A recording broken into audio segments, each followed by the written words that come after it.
Saint-Germer de Fly. Là j'ai quitté un petit peu la circulation. Je suis sur ce qu'ils appellent la Transoise. Et c'est également l'avenue verte. Paris, Dieppe, Londres. Bon, moi j'irai pas jusqu'à Londres. Je m'arrête un petit peu avant. Dieppe ça suffira. En plus je sais pas bien nager pour aller jusqu'à Londres. 35 km. Il en reste 80-85 à faire.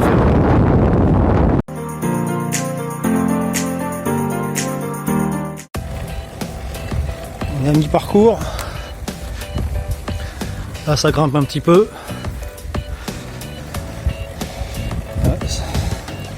59 km, quasiment mi-parcours. Bah tout va bien, il fait 24 à 26 degrés. Le ciel c'est comme ça. Il y a quelques nuages, mais franchement c'est impeccable pour faire du vélo. J'ai un vent à peu près favorable. Voilà, je roule tranquille. J'ai fait une pause. J'ai fait une pause à Dampierre-en-Bray. Un petit café, un petit biscuit, une banane. Et puis je suis reparti. Voilà, ça continue gentiment. Bon, ça grimpe à 8-9%. Mais il n'y a pas beaucoup de difficultés. Puis je pense qu'après ça, je vais être tranquille.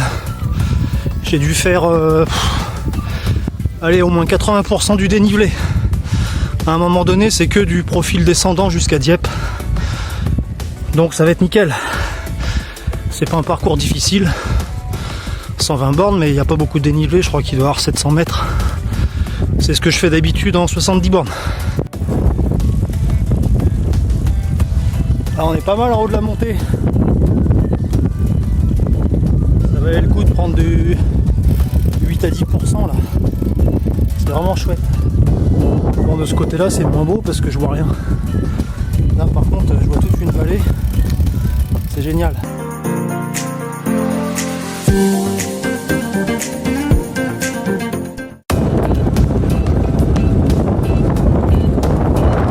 Ça file à 30 à l'heure sans forcer. Là, j'attaque maintenant la partie la plus facile. C'est faux plat descendant jusqu'à Dieppe. Donc, il reste environ 40 km, 42-43. Et puis là, sans forcer, on roule à 30-31. C'est nickel. On est sur une voie cyclable, ancienne voie verte. De temps en temps, je vois des vestiges de l'ancienne voie ferrée, avec des vieilles installations de signalisation, etc. Il n'y a pas de circulation, forcément. Ça, c'est génial. Allez, à plus.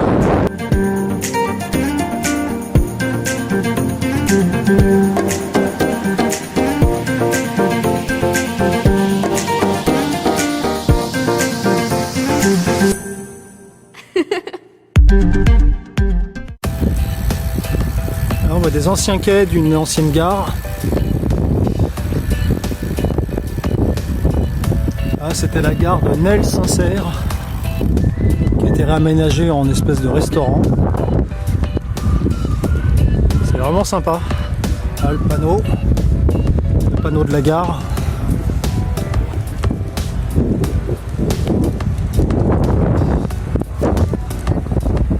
Très chouette, très chouette. Et en plus j'ai une belle météo, c'est super. Je suis parti avec la grisaille et puis là au fur et à mesure que j'avance, j'ai de plus en plus de beau temps.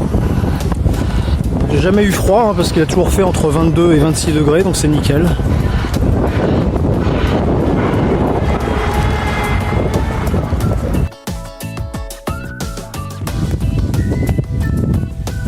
C'est chouette quand même le pays de Bray. Très vallonné.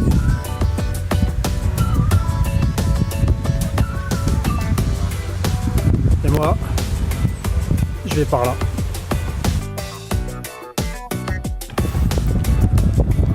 Ancienne gare de Neuchâtel-en-Bray, avec les restes du quai.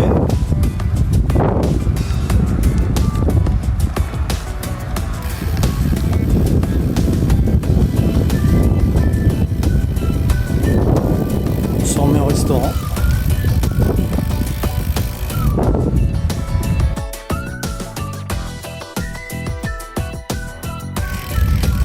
Allez, on va passer les 100 km ensemble.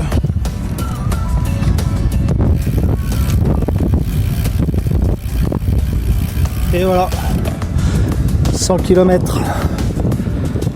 Il en reste environ une vingtaine. Enfin, tout va bien. Sauf que maintenant j'ai plus le vent favorable depuis 20 à 25 km. Je l'ai à peu près à 10 heures en face de moi. Et comme c'est en profil descendant, ça va, j'avance quand même. Ben voilà, je suis presque arrivé. Il me reste 3 ou 4 km.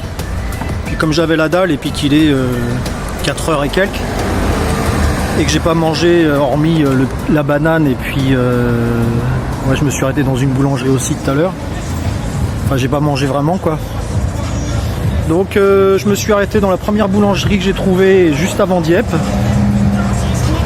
Et puis voilà, il fait super soleil. La bicyclette chargée, elle est à côté. Bon, par contre, je suis pas bien placé, il y a plein de bagnoles qui passent. Allez, on est presque arrivé.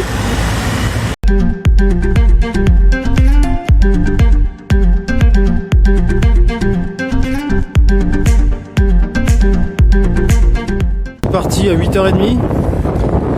Je suis à Arques-la-Bataille et je me dirige vers le château de Arques-la-Bataille.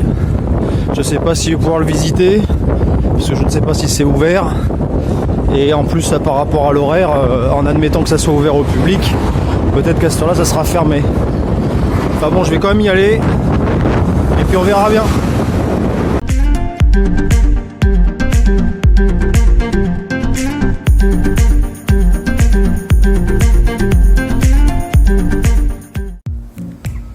Voilà le château d'Arques-la-Bataille. Enfin, c'est une ruine en fait. Donc il est fermé là au public. Il n'y a que certains jours de l'année où c'est ouvert. On a un beau point de vue. Bon, là on est en soleil contre-jour.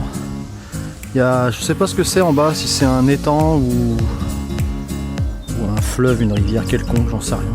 Je vois pas bien avec le soleil en face. Donc le château est surélevé.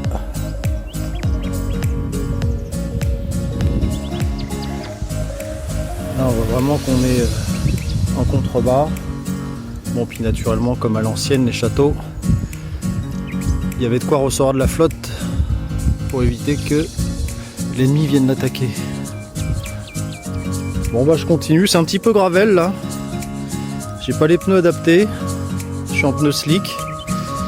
Bon, ça passe, mais il faut faire gaffe.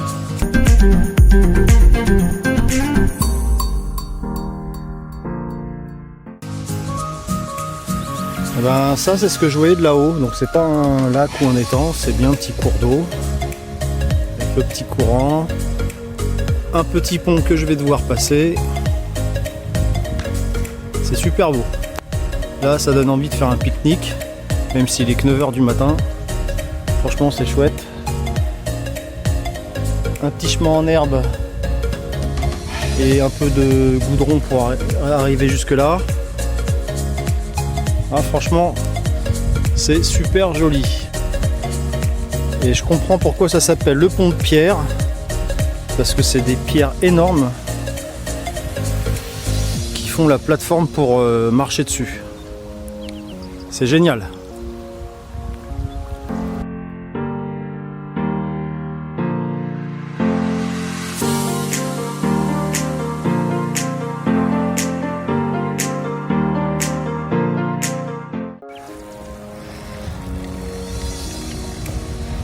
Alors, il me reste un peu moins de 40 km. Pas grand chose à se mettre sous l'objectif. Là, depuis 20 bornes, j'enchaîne les montées, les descentes. Bah, c'est le pays de Bray, quoi. C'est un peu montagne russe. Il n'y a pas de grosses difficultés. Allez, à plus.